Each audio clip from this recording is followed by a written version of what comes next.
Sorry, congratulations.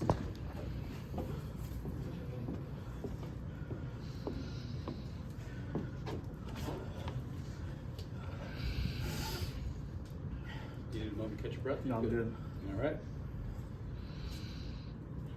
I will throw on behalf of the NCAA. This is the first of two national semifinalists, and this is Carter Starocci of Penn State, the four-time national champion at 174 pounds.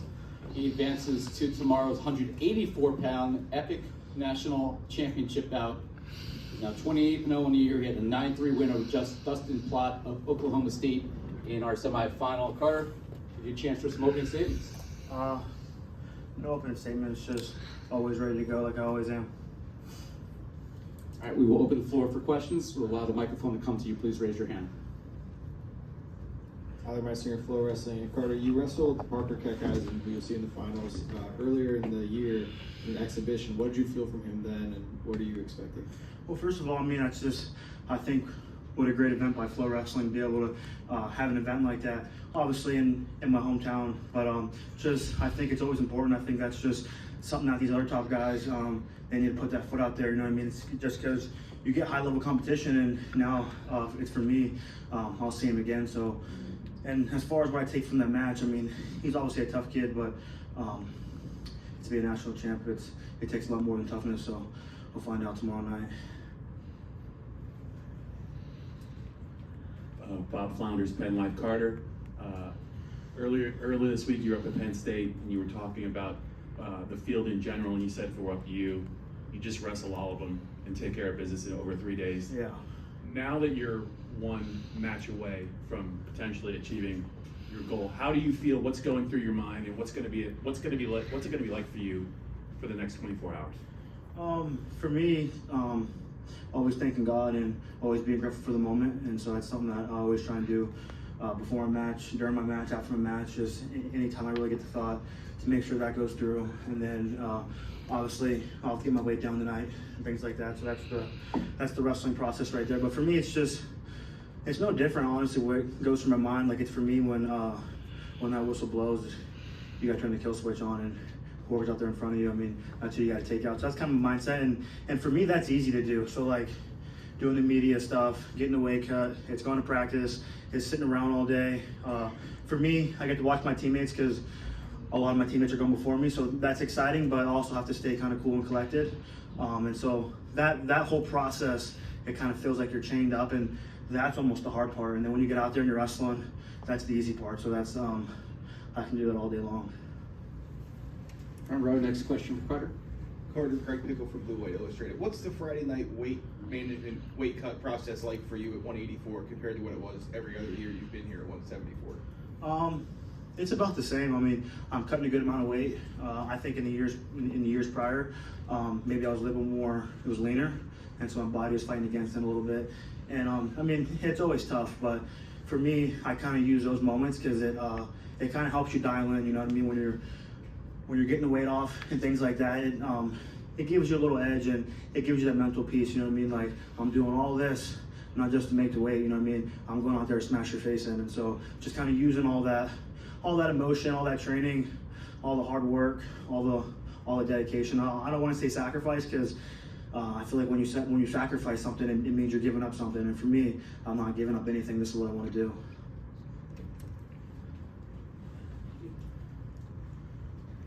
Trey Escobar, Big Ten Network.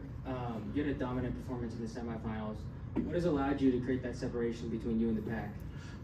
I think just a lot of it is kind of trusting my instincts, obviously trusting my coaches and my teammates, and kind of utilizing their knowledge and their experience. And then outside of that, I mean, just always looking to score more points, looking for the offense, and kind of putting on these guys. And you realize too, like, I noticed that college wrestling is, I think, easier than high school wrestling and even years prior, because college wrestling, I mean, there's a lot of girls in the stands, and then even afterwards there's a lot of drugs, and I mean, there's everything you can find. I just feel like a lot of guys, you know what I mean, it takes a little bit more to kind of turn that stuff down, you know. And as you get older, it's that knock on the door, like, hey, are you gonna get a job?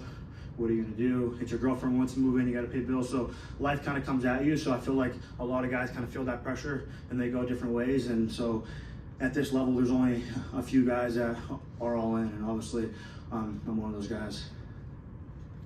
Additional questions for Carter? Eric Knopp, Center, PA Power Wrestling. Carter, you're already one of the all-time greats with 4 titles, but what would 5 mean to you to be the only one to do that in Division I? For me, it means nothing. I mean, it's here tomorrow, and it's gone the next day, and it's about the next group. And so I remember last year was the build-up was, hey, I mean, the first time in Penn State history, one of the greatest programs ever across all sports, and something that kind of Coach Kale means a lot to me. But for like the 5-time national champ itself, I mean, to me, really has no meaning. I mean, you can take this Penn State Wrestling Championship logo away, you can take the name away, you can take you guys away, put whoever's in front of me, and I'm ready to go. And for me, that's what I do. Hey Carter, Josh Moyer, Center Daily Times. Building off that last question, obviously this season's been about the drive for 5. I'm just curious what the team dynamics been like with that. Is it like a baseball pitcher going for the perfect game, like nobody mentions it to you? Or I don't think anybody cares, honestly. I mean, seriously, our group of guys, we have so many guys at a really high level, and I think when you get to that high level, I mean, you have to be a certain level of focused, and so I think all of us, we're kind of focused. Obviously, we're focused on the team, and the team's first, but how to help your team is helping yourself and taking care of yourself, and obviously too, like even with that, we have the greatest wrestler to ever walk the face of earth as our head coach. So I mean, I can win 5 titles, 6, 7, 8. I mean, when you look at Coach Kel Sanderson, he's the guy always, and so that'll always humble you up real quick. Carter, when's the last time somebody brought that up on the team, the drive for 5? I don't think that's ever been a conversation for the team, honestly. Carter, Joe Smeltzer, Nittany Sports Now. Congrats on the win. Penn State's had a lot of great teams. You've been part of several of them. None of them had ever gotten 10 All-Americans before, and only one team at any school had done that before tonight.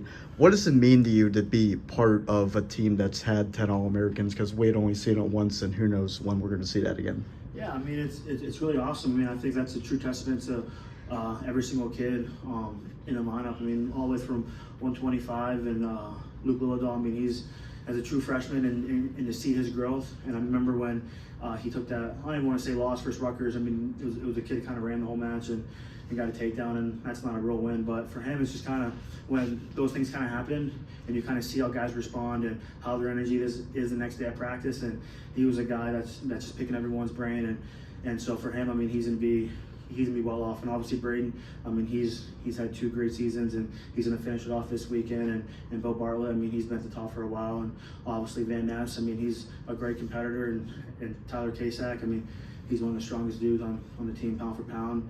Mitch, he's obviously a monster. And Levi Haynes, I mean, my dad calls him the Amish assassin. So he's a real killer, and he really doesn't care too much of anything else probably besides his family, hunting and wrestling. And so he's a monster too. And then you got Josh Barr, obviously another freshman that's really been dominating, and then obviously Greg. So I mean, I think being a part of this team is it's always special. And our coaching staff and even guys too, our practice partners. I mean, those guys are in the trenches, I would say, a lot more than we are, because they do all the grunt work and the work that no one wants to do. You know, it's one thing getting up at 6 in the morning, having to cut weight and wrestle, go through the motions, but you get to be out there competing, and those guys are up, and then that's it. They just kind of work us out. So a big shout out to everyone that's involved. All right, that's all the time we have for at 184 pounds. This sets up an epic national final tomorrow. The number 1 seed, Carter Starocci, 28-0, the 4-time national champion at 174 pounds with a 9-3 victory over the 4th seed Dustin Plott. He will face the number 2 seed Parker Kikusin of Northern Iowa, the defending national champion at 184 pounds in tomorrow's 184-pound national championship. Congratulations, Carter, and good luck. Thank you.